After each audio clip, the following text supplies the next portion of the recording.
Hi అండి. పెద్దవాళ్ళ size blouse cutting అయితే ఫుల్ వీడియో అయితే పెడుతున్నాను. కటింగ్ వీడియో అనమాట. నెక్స్ట్ వీడియోలో స్టిచ్చింగ్ ఎలా చేయాలన్నది పర్ఫెక్ట్‌గా ఉండేలాగా నెక్స్ట్ వీడియోలో అప్లోడ్ చేస్తాను. దీని తర్వాత నెక్స్ట్ వీడియో అదే వస్తుంది.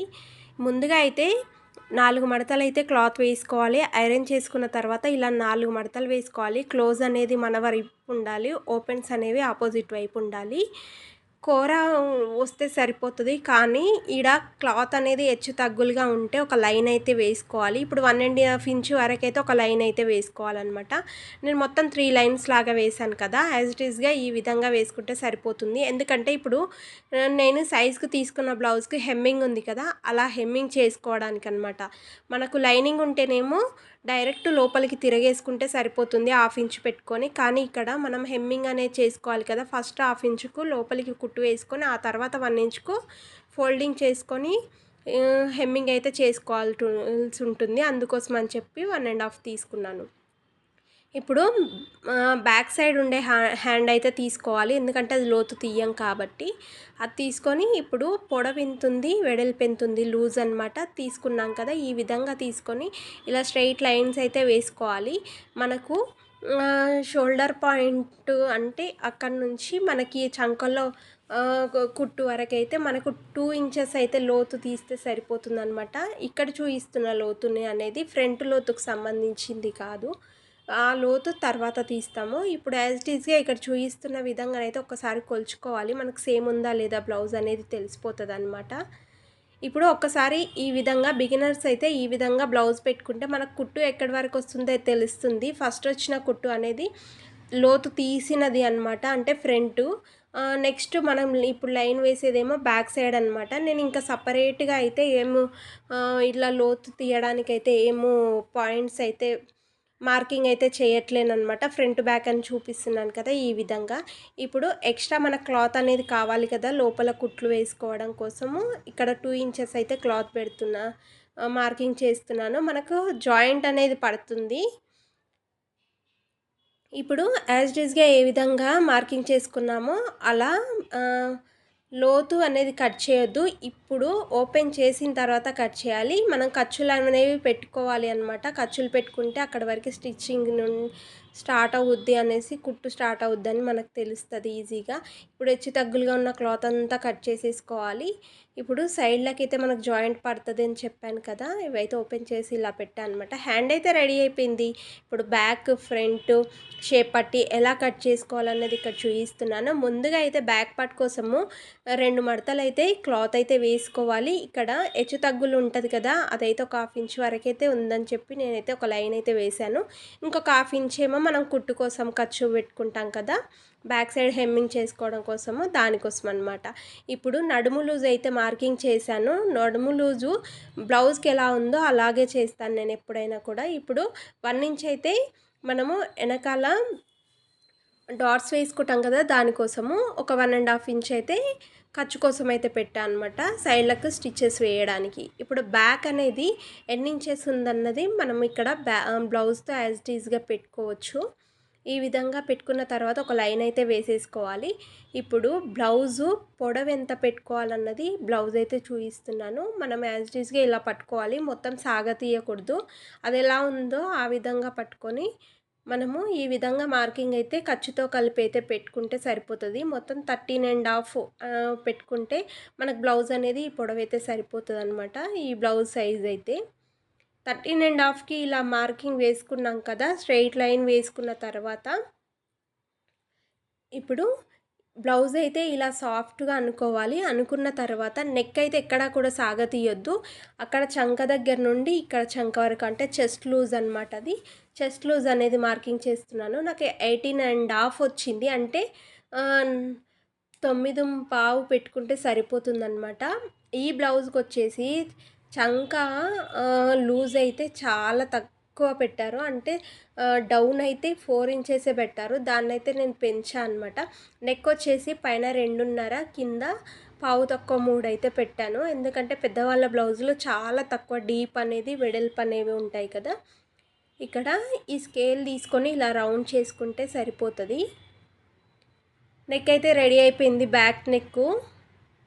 ఇంకా దీని మీదనే ఫ్రంట్ కూడా చేసుకోవచ్చు. కానీ దాని బదులు ఒక్కసారి మనం పెద్దవాళ్ళ బ్లౌజులు కట్ చేసేటప్పుడు వాళ్ళకి డీప్ అస్సలు ఉండకూడదు కాబట్టి ఈ బ్లౌజ్ ఎంత ఉందన్నది నేనైతే నెక్ పెట్టిన తర్వాత మళ్ళీ ఇలా కొలుస్తున్నా అనమాట. కరెక్ట్గా సరిపోయింది. ఇప్పుడు ఖర్చులతో కలిపి 3 ఇంచెస్ అయితే షోల్డర్ వచ్చింది. బ్లౌజ్కి చూసుకున్నా కూడా అంతే. కింద కూడా 3 ఇంచెస్కి అయితే మార్కింగ్ చేశాను అనమాట స్ట్రైట్ లైనింగ్ వేయడానికి. ఇప్పుడు ఇక్కడ సైడ్లు ఉన్నాయి కదా, మనకు చంక నుండి కింది భాగం వరకు నడుము వరకు ఎంత లూజ్ ఉందో మనకి హైట్ ఉందో అదైతే మార్కింగ్ చేశాను నేను. ఇప్పుడు మనకి ఇక్కడ 4 ఇంచెసే ఉంది. నేను దాన్ని అయితే ఫస్ట్ మార్కింగ్ చేశాను, కానీ తర్వాత అయితే 1 ఇంచ్కి అయితే పెంచాను. ఇక్కడ చూపిస్తాను ఏ విధంగా చేశాను అన్నది. ఇక్కడ ఎందుకంటే వాళ్ళ బ్లౌజు కరెక్ట్గా లేదనమాట. ఎందుకంటే మనకు ఇక్కడ నడుము దగ్గర నుండి చంక భాగం వరకు హైట్ ఎక్కువ ఇచ్చారు. ఇక్కడ మనకి షోల్డర్కి అంటే హ్యాండ్ రౌండ్ తిరిగే దగ్గర మాత్రం చాలా తక్కువ ఇచ్చారు. బ్లౌజ్ అలా ఉంటే ఇరుక్కుపోయినట్టుగా ఉంటుంది, ఫ్రీగా ఉండదు కదా. అందుకోసం అని చెప్పి నేను 1 ఇంచ్ పెంచాను. నార్మల్గా అయితే 5.5 6 ఇంచెస్ ఉండాలి, కానీ నేను 5 ఇంచెస్ పెట్టాను అనమాట. ఇప్పుడు చూపిస్తున్న రౌండు చూసారు కదా, ఆ రౌండ్కి ఇంకొంచెం కిందికి అయితే కట్ చేశాను అనమాట. నేను కట్ చేసేటప్పుడు ఇప్పుడు ఒక లైన్ వేస్తున్నాను కదా, ఈ విధంగా మనం కింద షేప్ పట్టి అనేది హైట్ పెంచుకోవచ్చు అనమాట. ఇక్కడ మనము కొంచెం కిందికి దింపుకుంటే అక్కడ షేప్ పట్టి అనేది మనం పెంచుకుంటే మనకు కరెక్ట్గా సరిపోతుంది. ఇప్పుడు ఫ్రంట్ నెక్ కూడా బ్యాక్ దాని మీదనే నేను డ్రా చేస్తాను కదా ఫస్ట్ నుండి కూడా. ఈ విధంగా ఫ్రంట్ అనేది ఖర్చులతో కలిపి పైన షోల్డర్కి కొంచెం పావించి వదిలేసుకొని అక్కడ నుండి పెట్టుకోవాలి, మార్కింగ్ అయితే చేసుకోవాలి. తర్వాత ఇప్పుడు 4 ఉక్స్ వరకు అయితే ఈ విధంగా చూపిస్తున్న విధంగానైతే మార్కింగ్ చేసుకోవాలి. ఇప్పుడు ఈ సెంటర్ డాట్ పట్టుకొని షోల్డర్ దగ్గర నుండి పైన ఖర్చుకు వదిలేసుకొని కింద ఖర్చుతో కలిపి మనమైతే మార్కింగ్ చేసుకోవాలి. ఈ విధంగా మార్కింగ్ చేసుకుంటే సరిపోతుంది. ఇప్పుడు ఫ్రంట్ చంక నుండి కింద నడుము భాగం అంటే షేప్ పట్టి వరకు కదా, అది కూడా యాజ్ ఇట్ ఈజ్గా ఈ విధంగా పెట్టుకుంటే మనం మళ్ళీ డ్రాయింగ్ వేయాల్సిన పని అయితే ఏముండదు. ఇది బ్యాక్ పార్ట్ అయితే కట్ చేస్తున్నాను. దీని మీదనే ఫ్రంట్ ఉంది కదా, అది ఎలా కట్ చేయాలన్నది, క్లాత్ ఎలా వేసుకోవాలన్నది ఇప్పుడు నెక్స్ట్ అయితే చూపిస్తాను. బ్యాక్ అయితే మొత్తం ఇలా నీట్గా కట్ చేసుకోవాలి.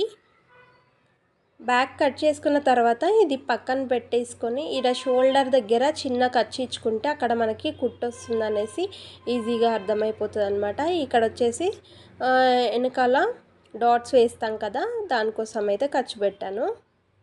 ఇప్పుడు ఇలా క్లాత్ మీద 2 మడతలు ఉన్న క్లాత్ మీద ఇలా క్రాస్గా అయితే వేసుకోవాలి. ఎప్పుడైనా ఫ్రంట్ అనేది క్రాస్గా ఉంటేనే మనకు బ్లౌజ్ అనేది పర్ఫెక్ట్గా సెట్ అవుతుంది, లేకపోతే పట్టేసినట్టుగా ఉంటుంది అనమాట. అందుకే ఎప్పుడైనా బ్లౌజ్ అనేది క్రాస్గా మాత్రమే తీసుకోవాలి.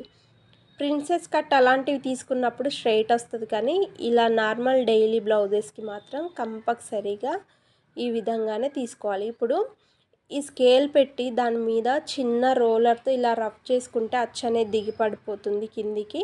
దాని మీదకి వెళ్ళి మనం మార్కర్తో గీసుకుంటే సరిపోతుంది. ఇక్కడ 1/2 ఇంచ్ లూజ్ అయితే తీస్తున్నాను. 1/2 ఇంచ్ లూజ్ తీసి 1/2 ఇంచ్ డౌన్ అయితే తీస్తున్నాను, చంక డౌను. మనం హ్యాండ్కి తీసాం కదా, అదే విధంగా అనమాట. ఇప్పుడు ఫ్రంట్ అనేది కట్ చేస్తున్నాను. ఇలా షోల్డర్ దగ్గర నుండి నెక్ నుండి, అంటే మనకు ఎలా కంఫర్ట్గా ఉంటే హ్యాండ్ ఎలా తిరిగితే ఆ విధంగా కట్ చేసుకోవచ్చు అన్నమాట. ఈ విధంగా బ్లౌజ్ మొత్తం కూడా ఫ్రంట్ మొత్తం కూడా కట్ చేసేసుకోవాలి. దీని తర్వాత షేప్ పట్టి ఎలా కట్ చేయాలన్నది కూడా ఈ వీడియోలో చూపిస్తాను. షేప్ పట్టి అనేది అసలు మెజర్మెంట్ ఎలా తీసుకోవాలన్నది కూడా నేను ఆల్రెడీ ఒక వీడియో చేశాను షార్ట్స్లలో. ఇప్పుడైతే లాంగ్ వీడియోలో చూపిస్తున్నాను. ఫ్రంట్ బ్యాక్ నెక్స్ కూడా కట్ చేసాం కదా, ఇవి 2 పక్కన పెట్టేసుకొని ఇప్పుడు బ్యాక్ అయితే ఎంత ఉంటుందో మనకు ఒకసారి కొలుచుకోవాలి. ఇదైతే 10.5 వచ్చింది కదా, అంతకు మించి అయితే మనకు ఉండదు. ఎందుకంటే 2.25 వరకు అయితే కంపల్సరీగా మనము సెంటర్ డాట్ అనేది పట్టుకుంటాం కదా ఫ్రంట్కు, అప్పుడు మనకు 1 ఇంచ్ వరకు అయితే క్లాత్ మిగిలిపోతుంది. ఇక్కడ వచ్చేసి ఉక్స్ పట్టి దగ్గరనైతే తీసుకోవాలి కంపల్సరీగా. షేప్ పట్టి తీసుకోవడానికి మనము కంపల్సరీగా బ్లౌజ్ కొలత తీసుకోకపోయినా ఈజీగా చేసుకోవచ్చు. అదేంటంటే సెంటర్లో ఉక్స్ దగ్గర మార్కింగ్ చేసాం కదా, ఆడ 3.5 ఇంచెస్, ఈ చివరన చేస్తున్నాం కదా అది 3 ఇంచెస్. ఈ షేప్ పట్టీలో మూడో భాగం అంటే స్టార్టింగ్ ఉక్స్ దగ్గర నుండి అనమాట 4 ఇంచులకు ఒక మార్కింగ్ చేసుకొని 4 ఇంచుల దగ్గర ఒక మార్కింగ్ చేసుకొని అక్కడ పావు తక్కువ 3 ఇంచులు అనేది పెట్టుకుంటే మనకు షేప్ పట్టి అనేది పర్ఫెక్ట్గా కుదురుతుంది. ఈ నెక్స్ట్ వీడియోలోనైతే కంపల్సరీగా స్టిచ్చింగ్ వీడియోనైతే ఉంటుంది. ఇలాంటి మంచి వీడియోస్ కోసం మన ఛానల్ని సబ్స్క్రైబ్ చేసుకొని ఒక లైక్ చేసి షేర్ చేసి మరింత సపోర్ట్ చేస్తారనుకుంటున్నాను. మంచి మంచి వీడియోస్తో మళ్ళీ కింద కామెంట్ సెక్షన్లో కామెంట్ చేసిన దాన్ని బట్టి ఏ వీడియో అప్లోడ్ చేయాలా, మీకు ఏ కటింగ్ కావాలన్నది కింద కామెంట్ చేయండి. దాన్ని బట్టి అయితే నేను వీడియోస్ పెడుతూ